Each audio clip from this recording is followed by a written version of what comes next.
Hello दोस्तों, स्वागत है आपका फिल्म एंड स्टोरीज चैनल में। आज हम परवीन बाबी की बायोग्राफी जानेंगे, तो चलिए शुरुआत करते हैं। परवीन का वास्तविक नाम परवीन मोहम्मद अली परवीन वाली मोहम्मद खान बाबी था। वह एक अभिनेत्री, मॉडल और इंटीरियर डिज़ाइनर थी। उनका जन्म 4 अप्रैल 1949 में हुआ था। जन्म स्थान जूनागढ़, गुजरात।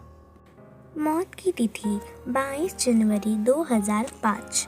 मौत की जगह मुंबई में पाम बीच रिवेरी हाइट्स, जुहू में 7वीं मंजिल का घर। आयु मृत्यु के समय 55 साल।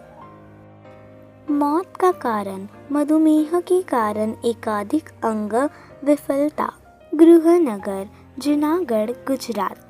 विद्यालय Mount Carmel, secondary school Ahmedabad. College Saint Xavier's college, Ahmedabad. धर्म मुस्लिम, जन्म से। ईसाई धर्म रूपांतरित। अब जानते हैं परवीन के परिवार के बारे में। परवीन के पिता का नाम वली मोहम्मद खान बाबी था। उनकी माता का नाम जमाल बख्ते बाबी था। परवीन की कुछ पसंदीदा वस्तु। परवीन का पसंदीदा अभिनेता राज कपूर, देव आनंद, फिरोज खान, दिलीप कुमार, संजीव कुमार। परवीन की कुछ पसंदीदा अभिनेत्रियाँ वहीदा रहमान और मीना कुमारी। पसंदीदा गायक लता मंगेशकर, मोहम्मद रफ़ी, आशा भोसले। अब जानते हैं परवीन बाबी के बारे में कुछ कम याद फैक्ट्स। परवीन को शराब पीने की आदत थी। उनका जन्म गुजरात के पठानों के परिवार में हुआ था, जो जूनागढ़ के नवाब थे और पशतूनों की बाबी जनकास्ट के थे। वह अपने माता पिता की शादी की 14 साल बाद पैदा हुई थी और अपने माता पिता की इकलौती संतान थी। कॉलेज में रहते हुए उन्होंने एक मॉडल के रूप में काम करना शुरू किया।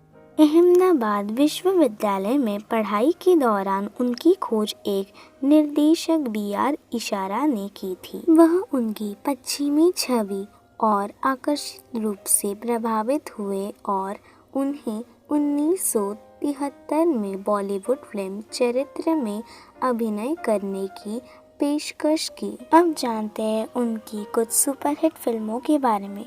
उन्होंने दीवार फिल्म 1975 में की, अमर अकबर एंथनी 1977 में की, सुहाग 1979 में, काला पत्थर 1979 में, शान 1980 में, क्रांति सहित कई हिंदी फिल्मों में अभिनय किया है। 1981 में नमक हलाल, 1982 में बॉन्ड 303, 1985 में अविनाश और इत्यादि फिल्मों में उन्होंने अभिनय किया था। उन्होंने महान बॉलीवुड अभिनेता अमिताभ बच्चन के साथ 13 फिल्मों में अभिनय किया था। उनकी कुछ लोकप्रिय हिंदी फिल्मों के गीत तेरी झील सी गहरी आँखों में, हमको तुमसे हो गया है प्यार, अमर अकबर एंथनी, जवानी जाने मन हसीन दिलरुबा और नमक हलाल, रात बाकी बात बाकी और अंग्रेजी में कहते हैं कि आई लव यू। कथित तौर पर जब अमिताभ परवीन को डेट करने की खबर मीडिया की नज़रों तक पहुंची, तो अमिताभ ने उनकी शादीशुदा ज़िंदगी में किसी भी तरह की परेशानी से बचने के लिए उन्हें छोड़ दिया। एक इंटरव्यू में परवीन ने कहा, Amitabh Bachchan international super gangster है। वह मेरे जीवन के बाद उनके ठगों ने मेरा अपहरण कर लिया और मुझे एक डीप पर रख दिया, जहां उन्होंने मेरा ऑपरेशन किया और मेरे कान से ठीक नीचे एक ट्रांसमीटर या चिप लगा दिया। उन्होंने अमिताभ के खिलाफ एक अदालती मामला दायर किया, लेकिन उनका मामला खारिज कर दिया गया क्योंकि उसे सिजोफ्रेनिया पाया गया था, एक गंभीर मानसिक विकार जिसमें लोग वास्तविकता की असामान्य रूप से व्याख्या करते हैं। अमिताभ से अलग होने के बाद उन्होंने 1970 के दशक में बॉलीवुड अभिनेता डैनी डेंगजोप्पा को डेट करना शुरू किया।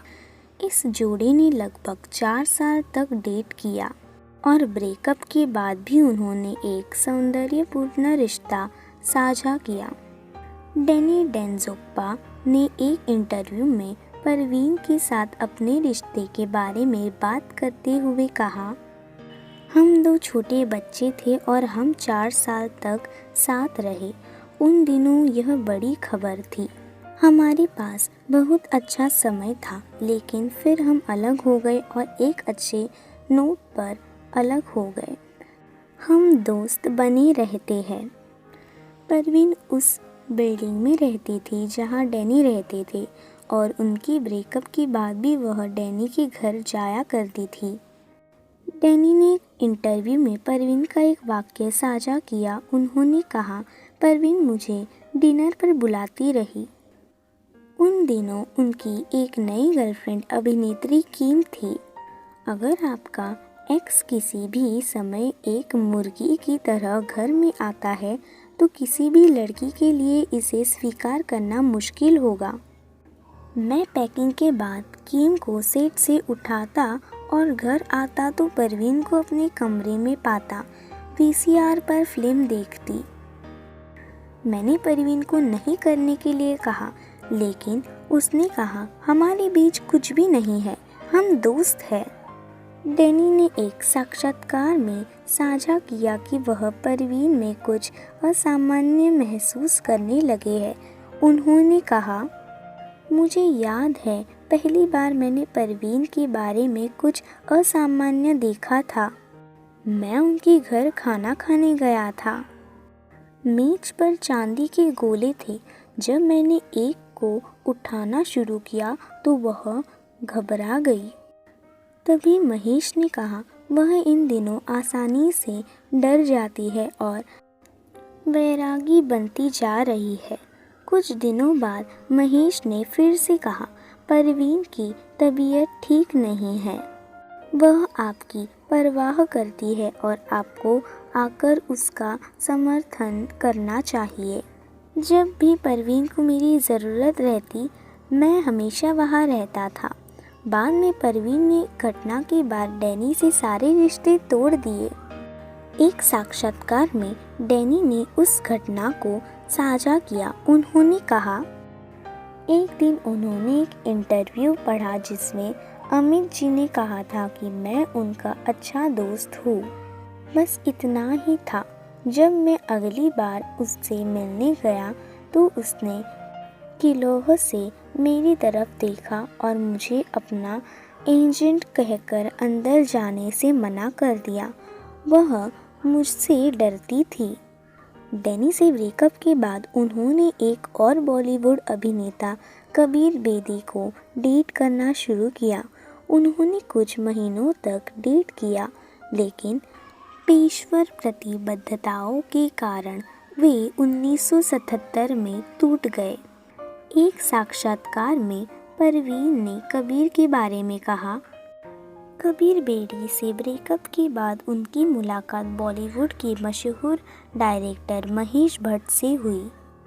परवीन और महेश भट्ट की प्रेम कहानी बॉलीवुड की सबसे प्रसिद्ध प्रेम कहानियों में से एक है। हालांकि उस समय महेश की एक बेटी थी, लेकिन उन्हें परवीन से प्यार हो गया। जल्दी उन्होंने सिज़ोफ्रेनिया के कारण परवीन के अजीब व्यवहार को देखना शुरू कर दिया। एक बार उसने चलती कार का दरवाज़ा यह कहते हुए खोला कि बम फट जाएगा और मुझे सड़क पर पकड़ने की कोशिश की। लोगों को लगा परवीन भाभी अपने बॉयफ्रेंड से लड़ रही है। किसी तरह मैंने उसे टैक्सी में बिठाया और घर ले गया। 1979 में परवीन ने एक फिल्मी पोशाक पहनी और दीवार और बिस्तर के बीच के कोने में बैठ गई। उसकी चाल जानवर जैसी थी। उसके हाथ में रसोई का चाकू था। तुम क्या कर रही हो? मैंने पूछ लिया। उसने कहा, श्श, बात नहीं करते। यह कमरा खराब है। जासूसी उपकरण के साथ स्थापित। वे मुझे मारने की कोशिश कर रहे हैं। वे मुझ पर झूमर फेंकने जा रहे हैं। उसने मेरा हाथ पकड़ा और मुझे बाहर ले गई। मैंने देखा कि उसकी माँ बेबसी से मेरी तरफ देख रही है। उसकी निगाह से पता चला कि यह घटना पहले भी हो चुकी है। यह पहली बार नहीं था। परवीन का अजीब व्यवहार जारी रहा और महेश ने उसे बेंगलोर में अपने एक आध्यात्मिक गुरु यूजी कृष्णमूर्ति के पास ले जाने का फैसला किया। अक्टूबर 1979 में उन्होंने इलाज के लिए अपने आध्यात्मिक गुरु के साथ परवीन को छोड़ दिया और विवाहित जीवन को व्यवस्थित करने के लिए मुंबई लौट आए। 1979 में परवीन मुंबई में महेश के पास लौट आई। एक साक्षात्कार में महेश ने घटना साझा की, जिसके बाद उन्होंने 1980 में परवीन के साथ संबंध तोड़ लिया। उन्होंने कहा कि परवीन जानती थी कि वह यूजी के संपर्क में है, जो सिनेमा में उसकी वापसी के खिलाफ है। वह विवेक की आवाज़ थी, जैसे वह सुनना नहीं चाहती थी, इसलिए उसने आखिरकार खेला। जब वे प्यार करने वाले थे तो उसने उसे अपनी या दार्शनिक के बीच चयन करने के लिए कहा। कुछ सूत्रों के अनुसार वह एक व्यवसायी अब्दुल एला के साथ रहती थी, जिससे वह अपने आध्यात्मिक गुरु यूजी कृष्णमूर्ति के माध्यम से मिली थी। 1982 में महेश भट्ट ने परवीन के जीवन पर आधारित फिल्म अर्थ का निर्देशन किया। वह अमेरिकी पत्रिका टाइम के कवर पर दिखाई गई 1977 में आधुनिक भारतीय महिला के चेहरे के रूप में। वह विभिन्न भारतीय पत्रिकाओं के कवर पर भी दिखाई दी। वे 30 जुलाई 1983 को यूजी कृष्णमूर्ति और उनकी मित्र वैलेंटाइन के साथ आध्यात्मिक यात्रा पर गए थे। उन्होंने 1984 में अपनी आत्मकथा लिखी और पांडुलिपि यूजी पर छोड़ दी, लेकिन यह कभी प्रकाशित नहीं हुई। 1979 में उनका वजन बहुत बढ़ गया था। उनकी सचिव वेद शर्मा के बेटे ने परवीन बाबी के साथ उनकी मुलाकात की कुछ घटनाओं को साझा किया। उनका एक घरेलू पक्ष भी था। घर पर वह बस जीन्स पहनेगी। वह हमारे बर्थडे पार्टी में शामिल होती थी। उसने हमें एक लिफाफा दिया ताकि हम जो चाहे खरीद सके। किराने का सामान और ज़रूरी चीज़ों के लिए मैं पैसे को दरवाजे से खिसका देता और आदमी के चले जाने पर दूध और अंडे इकट्ठा करता। वह एक बार कुछ खरीदने के लिए बाहर गई थी जब जुहू में हरे राम हरे कृष्ण मंदिर के पास एक बस उसके पास से गुजरी। उसे लगा कि किसी ने उसे मारने के लिए बस भेजी है। मुझे विश्वास था कि हर कोई उसे मारने की योजना बना रहा था। उसके सचिव वेद शर्मा के बेटे ललित ने कहा, उसे डॉक्टर पर भरोसा नहीं था, जिसने भी सुझाव दिया कि उसे एक मनोचिकित्सक को दिखाना चाहिए, वह उसकी दुश्मन बन गई। यहाँ तक कि उसकी माँ भी। उसने यह भी माना कि कच्छ में 26 जनवरी 2001 के भूकंप की योजना बनाई गई थी, क्योंकि उसके पास छत पर पानी टंकी थी और वे उसे कुचलकर मारना चाहते थे। अगर उसकी कार काम नहीं करती थी तो उसे लगता था कि किसी ने जानबूझकर उसके साथ छेड़छाड़ की है। एक बार जब मैं अपनी थाली दूर करने के लिए उसकी रसोई में गया तो मैं गंदगी और बदबू से हैरान था। किसी ऐसे व्यक्ति के लिए जो कभी क्लीन फ्रिक था। यह चौंकाने वाला था छत के साथ उनका सुंदर अपार्टमेंट का अप था। उसने खाना खाना बंद कर दिया था और सिर्फ अंडे का सफ़ेद भाग ही खाती थी। वैसे तो मैं मानता था कि पका हुआ भोजन जहरीला होता है, यहाँ तक कि जब पत्रकार उससे मिलने आते थे तो वह उन्हें अपना खाना खाने और पानी पीने के लिए कहती थी, क्योंकि उसे संदेह था कि उसके भोजन और पानी में जहर था। उसकी उपस्थिति की तुलना अक्सर बॉलीवुड की दिग्गज अभिनेत्री जिन्नत अमान से की जाती थी। वह अपने अंतिम जीवन के 4 वर्ष के हर फ़ोन कॉल में से सब कुछ रिकॉर्ड करती थी जो वह बोलती थी। उसकी नोटबुक के कुछ संग्रह महाराष्ट्र सरकार के राज्य महाप्रकाशक के कार्यालय में रखे गए थे। अपनी आखिरी क्रिसमस पार्टी में उन्होंने जुहू में अपने अपार्टमेंट में क्रिसमस डिनर की मेजबानी की।